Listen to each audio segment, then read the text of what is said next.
सकम्बरी गीतमा प्रकाश सपुतले कला क्षेत्रमा हुने कुरालाई यथार्थ रूपमा देखाउन खोजेका हुन् त। नमस्कार, म बबिता।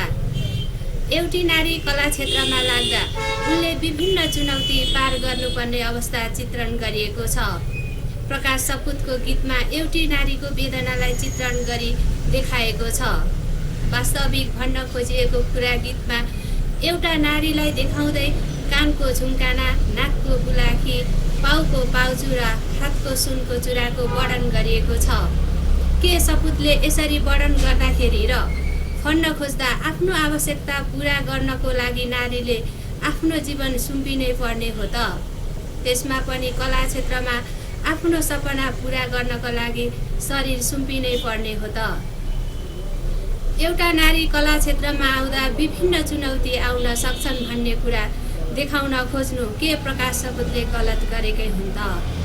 सपुतले एक काल्पनिक कुरालाई दर्शक सामु चित्रण गरेका मात्र हुन्। कल्पना गर्नु एउटा सर्जकको सिर्जना हो। एउटा सर्जकले कलात्मक रूपमा सिर्जना गर्न पाउँछन्।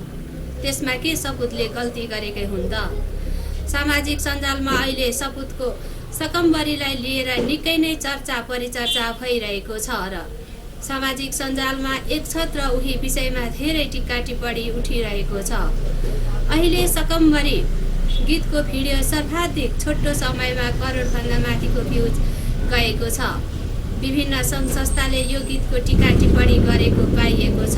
कसैले यसलाई सकारात्मक रूपमा लिएको छ त कसैले यसलाई नकारात्मक रूपमा खण्डन गरेको पाइन्छ। सपुतको गीत गलबन्दी, पर परा छु, नभन विदेशी, पीर, दोहोरी ब्याटल, बदला जस्ता गीतहरू सामाजिक परिवेशलाई समेटेर प्रस्तुत गरेका छन्। सपुत एउटा यस्तो सर्जक हुन् कि पछिल्लो समयमा सङ्गीत क्षेत्रमा चिर परिचित व्यक्तिको रूपमा उनलाई चिन्न सकिन्छ। उनले सिर्जना गरेका गीत सङ्गीत पनि सर्वाधिक रूपमा हिट छन्। तपाईँ पनि यस विषयमा के भन्न चाहनुहुन्छ प्रकाश सपुतलाई? कहाँ लेखेको छ र दाइ? इज्जत छोरी मान्छेको मात्र जान्छ भनेर, पाप छोरी मान्छेलाई मात्र लाग्छ भनेर कहाँ लेखेको छ? तपाईँहरूको चाहिँ इज्जत जाँदैन? पाप लाग्दैन? पाप लाग्छ भने हामी सबैलाई लाग्छ। मलाई यो बाध्यता म पुर्याउने मेरो बाउलाई पनि पाप लाग्छ। मेरो यो बाध्यताको फाइदा उठाउने तपाईँहरूलाई पनि पाप लाग्छ। र बाध्यतामा बाटो बिराएकोले सायद पाप मलाई पनि लाग्छ।